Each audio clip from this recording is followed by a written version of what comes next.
আমার ছোট্ট ছোট্ট ছাত্রছাত্রীরা, আশা করি তোমরা সবাই ভালো আছো। আজ তোমাদের তৃতীয় শ্রেণীর গণিত পড়াবো বলে হাজির হয়েছি। আজ তোমাদের বইয়ের 174 পাতা থেকে পড়া শুরু করব। এর আগে যা যা পড়িয়েছি সমস্ত কিছু লিঙ্ক ডিসক্রিপশনে বা প্লে লিস্টে আছে, তোমরা দেখে নিও। আস্তে আস্তে গোটা বইটা আমরা শেষ করব। আর আজকে ভিডিওটা ভালো লাগলে লাইক কমেন্ট শেয়ার করবে। চ্যানেলে যদি নতুন হয়ে থাকো চ্যানেলটা অবশ্যই সাবস্ক্রাইব করবে। দেখি তোমাদের 174 পাতায় কি আছে। ঠিকমতো কাজ করি। একদিন সকালে আমি ঘুম থেকে উঠে শুনি চারিদিকে নানা রকম আওয়াজ হচ্ছে। বাড়ির বাইরে গিয়ে দেখি আমাদের পুকুর পাড়ে একটা সজনে গাছে 4টে হনুমান বসে আছে। হনুমানগুলো সজনের ডাঁটা খাচ্ছে। কিছুক্ষণ পরে আরও 4টে বাচ্চা হনুমান এলো। এতগুলো হনুমান দেখে আমি ঘাবড়ে গেলাম। আমার ভাই বলল, গাছে কতগুলো হনুমান রে দিদি? আমি গুনলাম 4টে আর 3টে, যোগ করলে হচ্ছে 7টা। আরও 5টা হনুমান এলো। আবার দুটো হনুমান দুটি বাচ্চা হনুমানকে নিয়ে চলে গেল। এখন গাছে রইল 7 যোগ 5 বিয়োগ 4।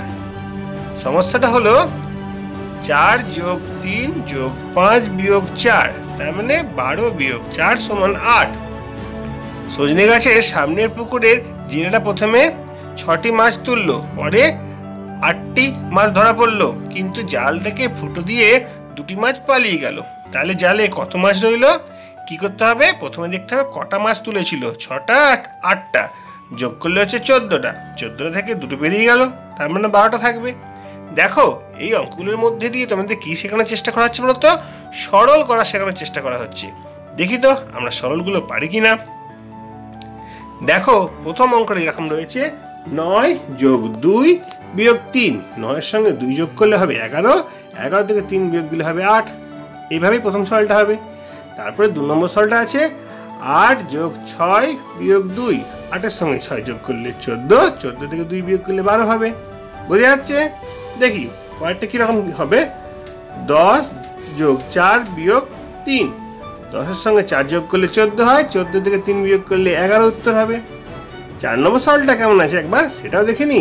15 যোগ 7 বিয়োগ 6। দেখো, 15 থেকে 7 যোগ করতে হবে। 15 পর 16, 17, 18, 19, 20, 21, 22। 22 থেকে আবার 6 বিয়োগ করতে হবে। 22 থেকে 6 বিয়োগ করলে হবে 16। ঠিক আছে? এইভাবে আমরা সরলগুলো শেখা শুরু করলাম। এখন অনেক সরল শিখতে হবে। চলো আমরা আস্তে আস্তে পড়াটাকে এগিয়ে নিয়ে যাই। নাজিরগঞ্জ থেকে লঞ্চ ছাড়লো। লঞ্চে 8 জন লোক উঠলেন। মেটিয়াবুরুজে 4 জন লোক নামলেন। আবার বাবুঘাটে আরও 2 জন নামলেন। তাহলে লঞ্চে এখন কত লোক আছেন? দেখো, প্রথমে 8 জন উঠেছিলেন, সেখান থেকে 4 জন নেমেছেন প্রথমবারে, দ্বিতীয়বারে 2 জন নেমেছেন। তাহলে প্রথমবারে যখন 4 জন নেমেছেন, 8 থেকে 4 বিয়োগ হয়ে যাবে, 4 থাকবে। 4 জন ছিলেন, আবার 2 জন নেমে গেলেন, তাহলে 4 থেকে আরও 2 বিয়োগ হবে, 2 হবে উত্তর। পাশে দেখো কাঠি কলমের সাহায্যে বোঝানো হয়েছে। 8টা কাঠি, ধরো না প্রত্যেকটা কাঠি একটা লোক, তারা লঞ্চে উঠেছিলেন। তারপরে প্রথমবারে 4 জন নেমে গেলেন, 4টে কাঠি বিয়োগ দিয়ে দিলাম, পরে থাকছে 4টে কাঠি। তারপরে আরও 2 জন নেমে গেলেন, মানে 2টো কাঠি বিয়োগ দিয়ে দিলাম, পরে থাকছে 2টো কাঠি। এইভাবে আমরা কাঠির সাহায্যে বুঝতে পারবো। দেখো অঙ্কটা কিভাবে করা হয়। 8 বিয়োগ 4 বিয়োগ 2। যদি আমরা প্রথমে 4 থেকে 2 বিয়োগ করে দিই, তার মানে 2 হচ্ছে। তারপরে যদি 8 থেকে 2 বিয়োগ করি, তাহলে 6 হচ্ছে। এরকমভাবে কি হবে? এরকমভাবে হবে না। কেন বলতো? প্রশ্ন অনুসারে প্রথমে তো 2 জন নামেনি, প্রথমে নেমেছিলেন 4 জন। তাহলে 4 জনকে প্রথমে বিয়োগ করতে হবে। যেমন ক্রম অনুসারে আসে সেরকম আমাদের কাজটা করতে হয়। ভালো করে দেখো, মিঠিয়াপুরিয়ে 4 জন নামলেন, সেটাই কথা উল্লেখ করা আছে, সেই জন্য 4 বিয়োগ করা হলো। তারপরে বাবুঘাটে 2 জন নামলেন, সেই জন্য সেই 4 থেকে আরও 2 বিয়োগ করা হলো। তাহলে প্রথম কাজটাকে আলাদাভাবে লিখে রাখার জন্য আমাদের একটা বিশেষ ব্যবস্থা রাখার দরকার। সেই বিশেষ ব্যবস্থা না থাকলে আমরা বুঝতে পারবো না তো কোন কাজটা আগে হয়েছে কোন কাজটা পরে হয়েছে। সেই বিশেষ ব্যবস্থাটাকেই বলা হচ্ছে বন্ধনী। দেখো, ব্র্যাকেট বলে এটাকে ইংরেজিতে, বাংলায় বলে বন্ধনী। আরও ভালো করে বলতে গেলে বলবো এটা হচ্ছে প্রথম বন্ধনী। আস্তে আস্তে তোমরা শিখবে প্রথম বন্ধনী, দ্বিতীয় বন্ধনী, তৃতীয় বন্ধনী, রেখা বন্ধনী, অনেক শেখার ব্যাপার আছে। তাহলে যে কাজটা প্রথমে হয়েছে সেটা বোঝার জন্য আমরা বন্ধনী দিলাম, প্রথম বন্ধনী।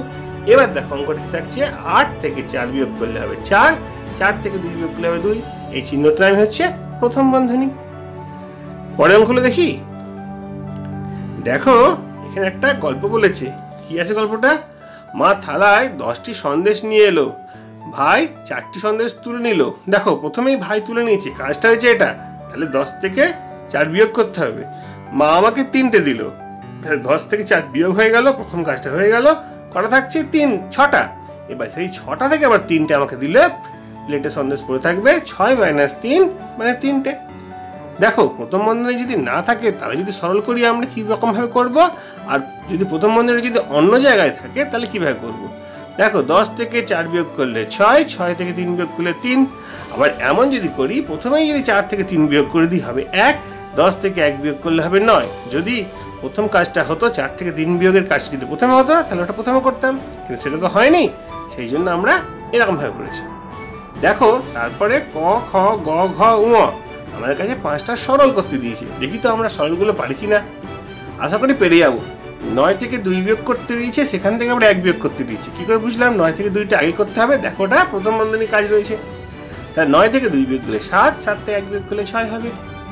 পরের অঙ্কটা দেখি, 8 থেকে 5 বিয়োগ করতে দিয়েছে 3 হবে, 3 থেকে 2 বিয়োগ করলে 1 হবে। খুব সরল সহজগুলো দেওয়া হয়েছে। তারপরে দেখো 10 থেকে 5 বিয়োগ, সেখান থেকে 3 বিয়োগ। যখন বন্ধনী দেয়নি তাহলে পর প্রমোশনে করে আসবো। তাহলে 10 থেকে 5 বিয়োগ করলে 5, 5 থেকে 3 বিয়োগ করলে 2 হবে উত্তর। ঘরের অঙ্কটা দেখে নাও, 8 বিয়োগ 6 বিয়োগ 1। প্রথমে 8 থেকে 6 বিয়োগ করবো 2, 2 থেকে 1 বিয়োগ করবো 1 হবে উত্তর। তারপরে দেখো প্রথম বন্ধনী কোনটা রয়েছে? শেষে রয়েছে। তাহলে প্রথমেই থাকুক বা শেষেই থাকুক, আগে আমাদের প্রথম বন্ধনীর কাজটা করতে হবে। তাই তো শিখলাম, যে কাজটা প্রথমে হয়েছে সেটাই বন্ধনী দিয়ে দেওয়া হয়, সেটাকে প্রথম বন্ধনী বলা হয়। তাহলে 3 থেকে 1 বিয়োগ করলে 2, এবার 11 থেকে 2 বিয়োগ করলে 9 হবে উত্তর। দেখো এইভাবেই আমরা কিন্তু অঙ্কগুলো শিখতে চলেছি। বাস্তব সংখ্যার মাধ্যমে আমরা সরলগুলো শিখবো, তাহলে আমাদের কোনো সমস্যা হবে না। খেলার মাঠে ধরো আমরা বন্ধুরা 4জন সারিতে 4টি সারিতে দাঁড়িয়েছি, প্রত্যেক সারিতে 5 জন করে ছেলে মেয়ে দাঁড়িয়েছে। তাহলে প্রতি সারিতে 2 জন করে কমে গেলে অন্য জায়গায় চলে গেল, কত থাকে? 12টা থাকছে। কি হলো ব্যাপারটা? কিছুই বোঝা গেল না। একটু ভালো করে দেখি। দেখো প্রথম কাজ কি হয়েছে, আমরা 4 জন দাঁড়িয়েছিলাম 5টা সারিতে, 5 জন করে দাঁড়িয়েছিলাম 4টে সারিতে, তাহলে 5 × 4 = 20 জন ছিলাম আমরা। বেশ, এবার সারি থেকে কি হয়েছে, প্রত্যেক সারিতে কজন ছিলাম? 5 জন ছিলাম, সেখান থেকে আমাদের 2 জন করে চলে গেছে। তাহলে 5 থেকে 2 জন যদি চলে যায় কটা থাকবে? 3। কটা সারি ছিল? 4টে সারি ছিল। প্রতি সারিতে যদি 3 জন করে থাকে, 4টে সারিতে কজন করে থাকবে? 12 জন করে। অঙ্কটা আরো একবার তোমরা ভালো করে বুঝে নেবে। প্রথমে সারিতে দাঁড়িয়ে ছিল 5 জন, সেখান থেকে 2 জন চলে গেল, কজন থাকবে? 3 জন। এবার কটা সারি ছিল? 4টে সারি ছিল, 3 × 4 = 12 জন। ঠিক আছে? অন্যভাবে যদি করা যায় তাহলে তোমরা দেখো কাঠির সাহায্যে বুঝতে পারলে আমরা অঙ্কটা আরো ভালোভাবে বুঝতে পারবো। 5 জন ছিল প্রতি সারিতে, সেখান থেকে চলে গেল 2 জন, কত থাকবে? 3টে। 3টে কাঠি যদি 4 বার থাকে, 3 × 4 = 12টা। সহজভাবে বুঝে গেলাম। দেখো তারপরে কয়েকটা সরল দিয়েছে, ক, খ, গ, ঘ। এই সরলগুলোই বুঝে নেবো আজকে, তাহলে আজকে পড়াটা শেষ হয়ে যাবে। আবার পরের দিন পরের পড়াটা পড়বো। দেখো প্রথমে দেখাচ্ছে একটা বন্ধনী রয়েছে, বন্ধনীর মধ্যে 10 বিয়োগ 8 রয়েছে। 10 থেকে 8 বিয়োগ করলে হবে 2। বাইরে রয়েছে 2 গুণ, 2 এর সঙ্গে 2 গুণ করলে হবে 4। ঠিক আছে? আগে প্রথম বন্ধনীর কাজ। 32 থেকে 4 বিয়োগ করতে হবে। 32 থেকে 4 বিয়োগ করলে হবে 28। 28 এর সঙ্গে আমরা 3 গুণ করে নেবো। ঠিক আছে? এরপরে দেখো গয়ের অঙ্কটা, 8 + 2, 8 এর সঙ্গে 2 যোগ করলে হবে 10। 10 এর সঙ্গে 4 গুণ করে নেবো, 40 হবে উত্তর। ঘরের অঙ্কটা দেখো, 7 + 2 × 2, 7 এর সঙ্গে 2 যোগ করবো, 7 এর সঙ্গে 2 যোগ করলে হবে 9। তার সঙ্গে 2 গুণ করবো, 9 × 2 = 18। ঠিক আছে? তাহলে 18 হবে উত্তর। আজ তাহলে এত পর্যন্ত থাক, বাকি পড়া পরের দিন হবে। যদি আজকের ভিডিওটা ভালো লাগে লাইক, কমেন্ট, শেয়ার করবে। চ্যানেলে যদি নতুন এসে থাকো চ্যানেলটা সাবস্ক্রাইব করবে। তোমরা সবাই ভালো থাকবে।